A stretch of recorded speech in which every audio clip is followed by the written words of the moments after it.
ntango ekoki elombe atelemi banguna na ngai nyonso balati confusion posana bango ezalaka nde ngai nalimwa bizoli na ngai ezalaka nde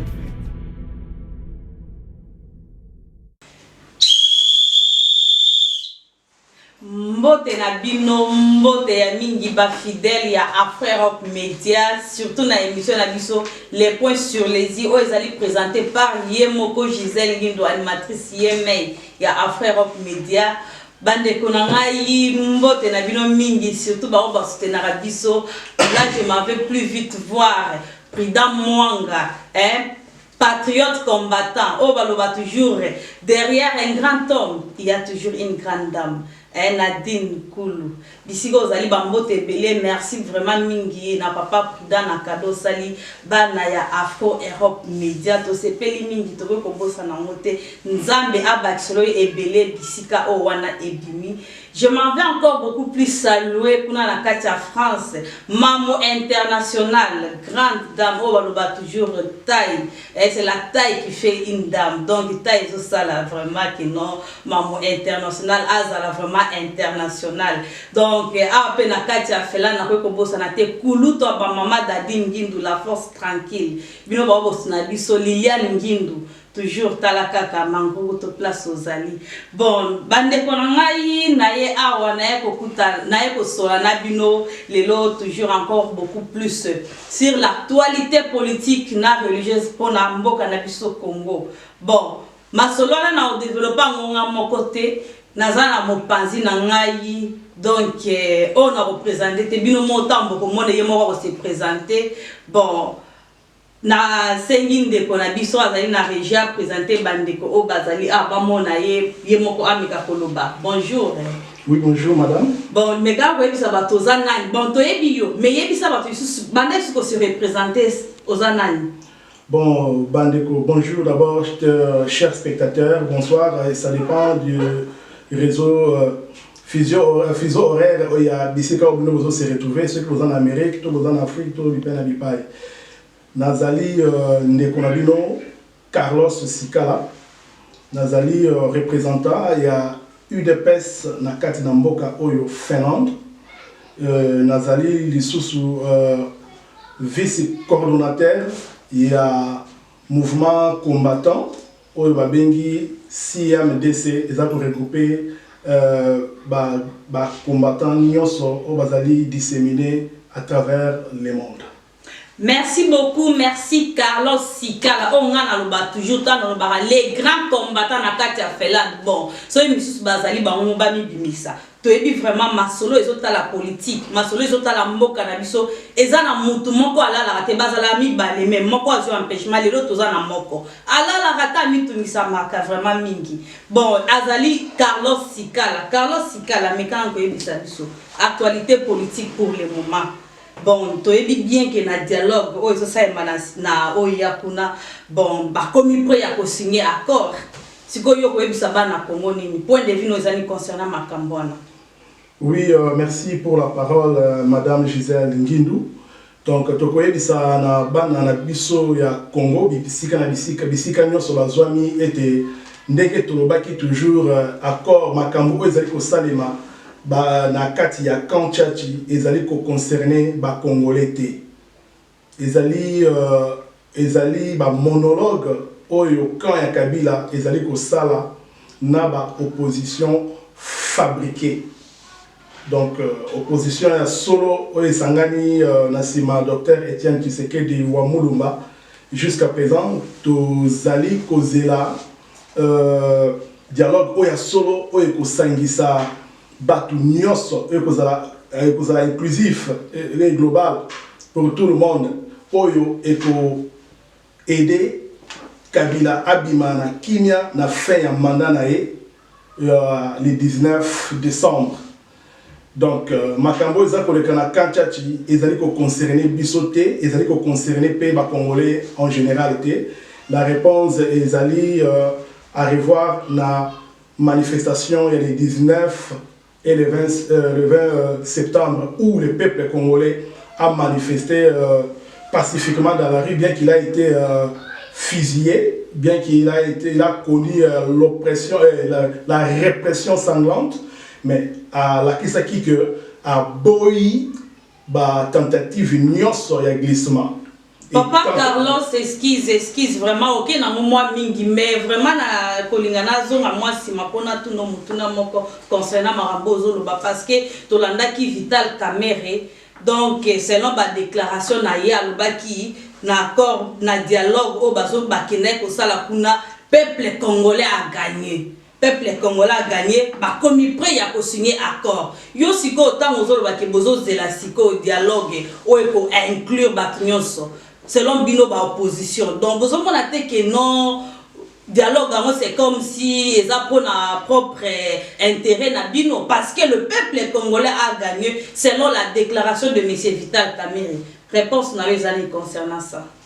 Maman, le peuple congolais n'a pas gagné, n'a pas obtenu les gains de cause, n'a pas monologue ou iso salima. Le peuple congolais a pour retrouver par naïe na dialogue. Dialogue, c'est-à-dire pas dans les monologues. Makambu à propos de Vital Kamerhe, zali ko engagé Kakaye Moko et zali ko engagé peuple nabisoté qui dans leur extrême majorité. Bazali cause la dialogue ya solo et salema eux ko permettre Kabila abima le 19 décembre na fait ya mandat naï. Donc ils ont raison OED sali que ba peuple nabiso le 19 et le 20 septembre ba kufa. Donc pour revendiquer alternance et pour empêcher violation ya constitution Kabila a persisté, a tiqué dans le pouvoir au-delà du mandat naïe. Et c'est ce qui est fait. Le peuple a marché le 19 et le 20 janvier. Le peuple a marché le 19 et 20 septembre. Et c'est pour la même cause. C'est pour éviter les tentatives de changement à la Constitution et pour éviter aussi les glissements au Kabila Azali pour formater dans les moyens, dans la manigance pour attirer le pouvoir au-delà il y a mandat. Donc compromis trouver tout si trouver compromis on a ezali na effet mon côté sur positif sur le peuple congolais davantage et ezali ko énerver davantage le peuple congolais oyo azali ko telemela accrochage il y a Kabila na pouvoir au-delà du mandat naïe. Or dans la résolution il va trouver dans l'accord wana ezali ko permettre Kabila atika na pouvoir ti na 2018 ou 19. Donc c'est une provocation pire et simple au bango va sali à l'endroit il y a peuple congolais et il ne s'agit pas d'une victoire. La victoire est à partir du moment où Kabila a respecté la constitution. Toute violation flagrante il y a constitution et provocation envers le peuple congolais. Et c'est pour cette raison que le 19 de ces mois, le 19 octobre, que le peuple va observer une journée de ville morte pour la couper ça encore une fois. Mise en garde na Kabila, pour que ça a été aux alliés na carton jaune, la tentative nyonso aux alliés au sala et quotité. Et quotité, donc, pour permettre à Yoté au continuer à diriger le Congo à défi au-delà du mandat. Et c'est ça le but, même il y a observation, il y a ville morte, il y a journée 19 septembre. Bande Kobino, vous allez en Europe, vous allez en Amérique, vous allez en Asie, vous allez en Bipaï, vous allez dans la famille au Congo. Vous solana bango, vous yebisa bango qui est une journée, on est le 19. Et allez journée où il y a une ville morte pour mettre Kabila en garde contre la tentative union sur un coup d'état constitutionnel au basé pour ça contre la nation. Donc c'est un peu ça. Merci beaucoup, merci Ndeko Carlos, le grand combattant au Bamisu Soutan Baye vraiment balali bapongi mais yé pesa ala la pongi te pour Namboka Congo. Papa Nabiso au cas où Kabila a respecté carton jaune parce que le 19 fois nous pèse moi manifestation et ça moi mingi. Donc yo zo le bani, ceux qui va respecter en noté. opposition ba ko salani. Je pense que ceux qui respectent la constitution, donc c'est la constitution de parler. C'est la constitution qui va parler. La constitution est lobby l'article 64 que le peuple a le droit de s'opposer à un individu ou à un groupe d'individus qui décide de gouverner par défi ou qui dirige le pays de manière anticonstitutionnelle.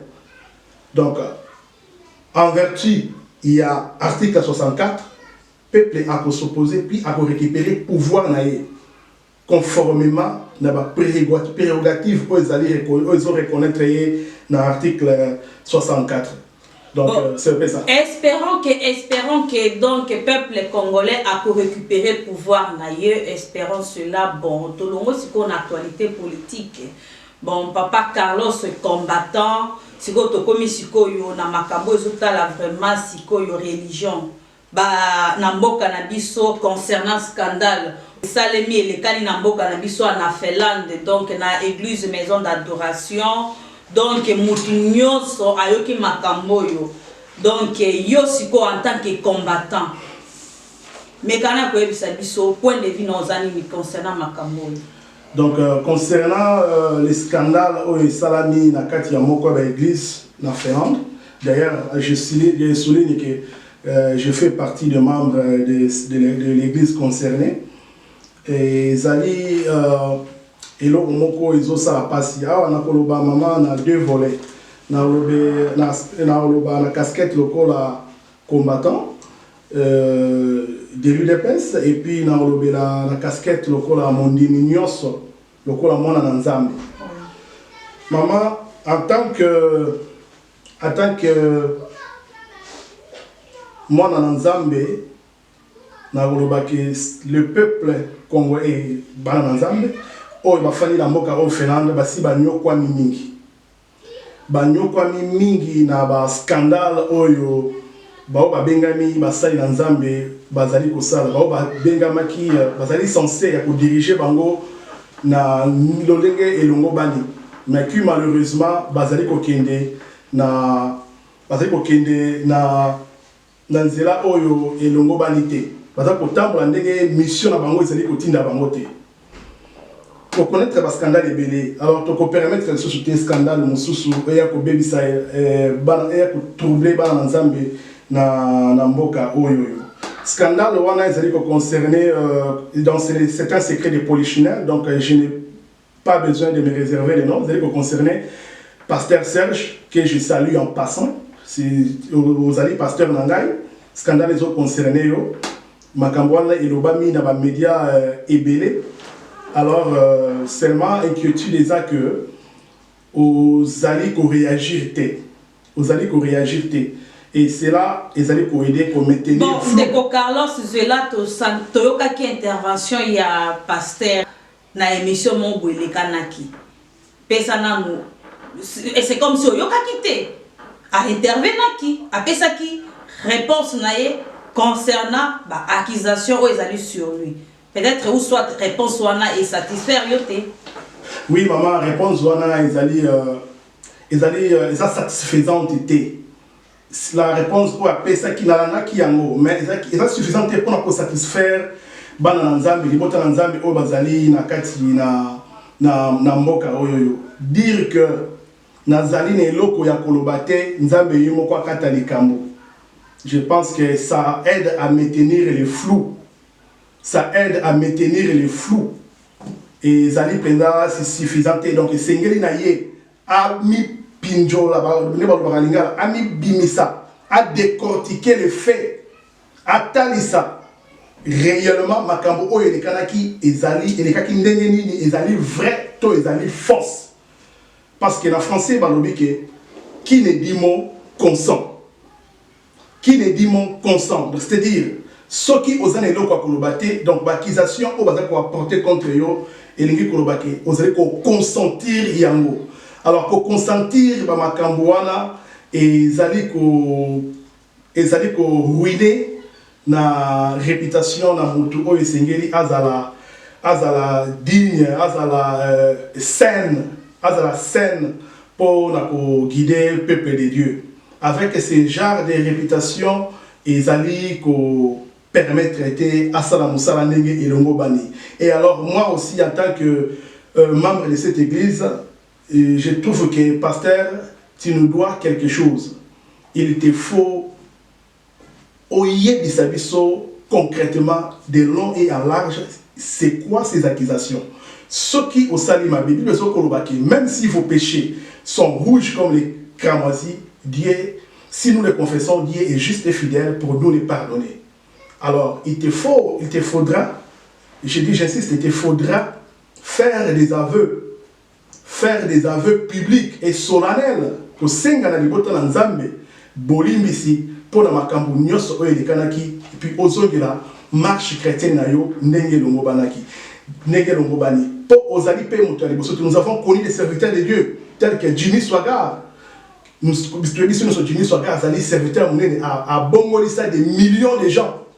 Mais comme il y a qui serviteur de Dieu, on a à quoi il y a un débauche, il y a une publicité. Mais à Tikalaki, na libulu wanate, à Telemaki, à Senaki libotape, à Nzambe Bolimisi, à continuer pour ça la marche na ye, ndenge et sengeli. Donc aux ali malamu mingi koloba, ke kofukanga munoko kofanda koloba ke Nzambe yemoko ko ako ayebi eloko ni koloba pona makambo bazali koloba. Donc comme maintenir batu na opacité, na flou, to na suspense, ezali malamuté, ezali ko maintenir ba rumeur, ezali ko maintenir ko souiller réputation na yo. Pasteur, ceux qui et quand vous allez donc na bosenga na yo, on met koloba encore plus sur le fait là. Kolobate na kolobate, Nzambe yemoko ayebi o esengeli. En tout cas, pour moi je trouve que c'est un non-dit. C'est insignifiant. Il te faut encore parler plus. Donc c'est un peu ça, madame. Bon, c'est Tolandine de Carlos, bien moi, Moutuna Mokozo, à propos de Makambo ou Tikoloba. Donc, maintenir la suspense, c'est comme si ils ont suivi la réputation pasteur. Mais pour le moment, qu'est-ce qu'on dit concrètement que le pasteur fasse? Atika Koteya, avant Nanu, to a continué mon sala naïe, mais à l'écart pour se justifier, à l'ouka façon, il y a pour se justifier pour l'accès peuple Nzambe, donc, pour l'accès peuple Nzambe, pour prouver innocence naïe. Par là, qu'est-ce que Olingo Loba? Donc, nous savons déjà qu'il est serviteur de Dieu. Oui. Les mensonges viennent du diable. Oui. Le pasteur ne passera pas aux médias pour nous parler du mensonge. Oui, oui. Et il y a quoi, il y a des fils de la lumière. Je sais qu'il peut lui arriver de trébucher, ça arrive à tout le monde. Nous péchons d'une manière ou d'une autre. S'il lui est arrivé, donc je ne confirme pas parce que jusqu'à ce jour, moi je n'ai pas de preuves des accusations faites à son encontre. Alors, ce qui a Salakiango, comme je viens de le dire, donc il n'a qu'à s'excuser solennellement, une excuse solennelle en public suffit. Et une repentance devant Nzambe Naïe. Excuse devant le peuple aux conduire au Célibango Mabé, et puis excuse, pardon devant Nzambe Oyo, après ça, une mission, autant de sa peuple, l'Olenge et l'Ongobani, Oyo, au dérouté na mission, moi, ok. Ce qui est réel, il y a un autre pour ça qui est au la pasteur, il y a un autre qui est pour ça, au même etonga na Nzambe la destination. Ezali, et là, comme dit Bakou et Yaki, il faut que Senga Bolimbisi. J'ai dit et j'insiste, je ne t'accuse pas parce que moi-même, je manque des éléments matériels pour qualifier que ces éléments, toutes les accusations portées contre toi, sont vraies. Mais cela ne m'empêche pas de te dire, et Sengeli, Oloba, et puis au décrire, fait, au Bazali Koloba. Si c'est un complot, il nous faut dire qui sont ces gens-là qui ont formaté ces complots pour la Koloba, au suyer, réputation, il y a Mossali dans Zambie. Donc c'est ça. Donc le pasteur peut aussi faire de toutes les façons pour dénoncer Batoyo, dénoncer ceux qui sont le Kutato Solo. C'est ce que tout le monde attend. C'est bon, c'est aussi point de vue Oyo Ndeko Carlos. Oui, je confirme, c'est mon point de vue. Point de vue, il y a Ndeko Carlos. Bon, si Wana en tant qu'un chrétien, bon aussi en tant que combattant, qu'est-ce que vous pouvez dire par rapport à cela? Oui, pasteur, en tant que combattant, Nassir, pasteur, il y a un engagement pour pour ma nation, pour notre nation, notre chère nation, le Congo. Les pasteurs en général sont accusés, ils sont mal perçus chez les résistants, les patriotes congolais. Ils sont accusés pour endormir la population. Pour endormir la population. Et l'accusation, les combattants, les résistants, ils allaient pour renforcer les propos déjà depuis Kala. Donc, ils allaient malamouter. Alors, je crains que Ngaïda la qualifier de traître pour avoir fréquenté l'église où les pasteurs commettent des bavures et Zali Pena malamouté. Donc, le mieux c'est de mener une vie de justice, une vie juste et aux ala malam. Donc, moi, comme Nazali combattant modéré, j'embrasse ma religion et je sers mon Dieu comme il me faut. Et cela ne m'empêche pas aussi de servir ma nation. Donc, je cumule les deux. Je sers mon pays et je sers mon Dieu. Donc, c'est un peu ça. Bon, c'était le point de vue de Yandeko Carlos. Je crois, j'ignore Djouma. Donc, Sensei, les grands Sensei, Anakatia Felan, Moubala Mimi Djouma. Bozana, bisika bozali bozo sepela mingi nenge to yambini de Carlos. Leader, vraiment Fredika de Lampe. Vraiment bisika ozali basalam kuna na Belgique musala kitoko tomonaki album na musique osala ki en tout cas kindaki bien. Jésus de Tiang, les grands ou les mal yo na ko bosana yo te na ko bosana te jolie sœur, ma grande sœur propre. Ma grande sœur propre. Merci mingi na bandeko na biso oyo balandaki biso bolandaki ndeko Carlos bandeko o bozali na bandako bino pe toza na posa na bino donc botika te tozo constater vraiment hypocrisie za mingi na kati ya mboka oyo soki oleki opesi point de vue na yo na ndimite ke za mabe ezali point de vue na yo ba propos na yo ndenge pe tozo na Carlos ndeko na Carlos ba propos oyo ya maintenir sikoyo ezali ko engager ke ye moko soki yo pe ndeko mingi tosambela mingi mais tozo mona ke hypocrisie za makasi na biso pe bandimi na basai na Nzambe d'ailleurs n'en parlons pas mais bandimi surtout moi hypocrisie za makasi oyebi ke likambo eza bongo mais ozolinga kobima te pona ko dénoncer pourquoi kobima sikour surtout na ndenge ya anonyme pourquoi eza bien tendeko Carlos félicitations na ndenge obimi ce n'est pas n'importe qui mutunyos abima aloba ndenge olobi boy donc batebele bazobanga caméra pourquoi koloba sikour derrière la caméra. Bon, na bosanité, ba obasunara affaire Europe Média lokola Grand HK Ariette Kayembe. En tout cas, ba salam bisiko ozali vraiment to libino mingi. Si fait na ngai vraiment bino mo boye bina ko kotika ngote makele na ngo ezo beta vraiment bato na kati ya mitu donc ezo beta bango na matoi. Ba obasunara biso bokele toujours ko s'abonner na page na site na biso ya YouTube bo s'abonner pona kolanda makambo na biso et la rabino facilement. Bon, ndeko na biso Carlos, c'est pour clore notre émission mot de la fin examiné. Maman, mot de la fin vous en avez volé comme Naouta Suskoloba, donc l'enrobé sur le plan politique et sur le plan religieux. Concrètement, na makambo concerné biso na kati ya mboka oyo Finlande. Na koloba boye sur le plan politique na koloba que je demande à ce que la population de biso bazala toujours unie et mobilisée comme ils l'ont fait les 19 et les 20 septembre afin de barrer la route na batu oyoyo balingi ba gérer mboka par défi ba se mobiliser encore davantage. Et alors, pour parler sur le plan religieux, donc, dans Makambo, le scandale où ils allaient ronger la communauté congolaise, dans Katinamboka au Finlande, dans Kolobake, Bande Konabiso, dans Katinamboka au Yoyo, oui, Kosambela ils allaient malade. Mais Essengeli Toye Bake, Mboka Nabiso, ils allaient très important. Bible que le bonheur dépendra du pays que je vous donne. que je vous ai donné. Véritable bonheur na biso ezali en exil mais ezali na mboka o nzambe apesa biso.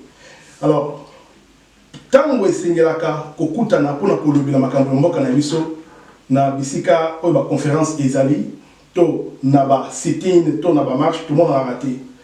To panzaka pe sango ndenge esengeli te mais ba sango ya makambo oyo ezali nango mpena superflu oyo eza mpena important te tozomona ke bato bazali kopanza basango wana ezokende na vitesse de croisière ezali kokende. Donc to mekana mpe kobongo changer côté wana to pesa importance na makambo oyo construire bomoi na biso bomoi ya bana na biso bomoi ya mboka na biso. Donc c'est un peu ça tout ce que j'avais à dire. Et pour ceux qui ça na pesa mbote na baninga nyonso ya résistance bana ya CMDC mouvement combattant oyo nazali coordonnateur adjoint et puis na kopesa na ba fédération na biso nyonso ba diriger la fédération na biso nyonso ya UDPS disséminée à travers le monde na kopesa bango mbote ba nyonso bazali kobunda po na état de droit ekota na mboka na biso. Et puis ba encouragement encore plus na ba membre ya rassemblement oyo bazali tout autour ya Dr Etienne Tshisekedi pour na komema mboka na biso na alternance ya solo. Merci Ndeko Carlos. Émission lelo et ça plaisir mingi na paille les grands coach prophète Marcolino. Donc merci mingi donc au CPL mingi jolie c'est ya grande sœur propre qu'on a Katia Belgique maman na El Shaddai Junior Djouma les grands CC mobile à Mimi Djouma. Merci na bino mingi ba bazo soutenir Afro Europe Media na ko bossa na te grand HK kuna na Katia Londres Henriette Kayembe je t'aime beaucoup ma maman o bazali ko travailler pour na Afro Europe Media ezala ye moko na sima caméra Lucas de Max Mayasi héros dans l'ombre ye vraiment dans la kaka ye en tout cas azali grand héros dans l'ombre papa na Aïcha Mobala Fadila. Donc, l'Issoania ou l'Issoi Felande, Verdi Pedro, na Diego Mai, Maya Tuyunde et Kiti Sakamontema. Merci, à la prochaine.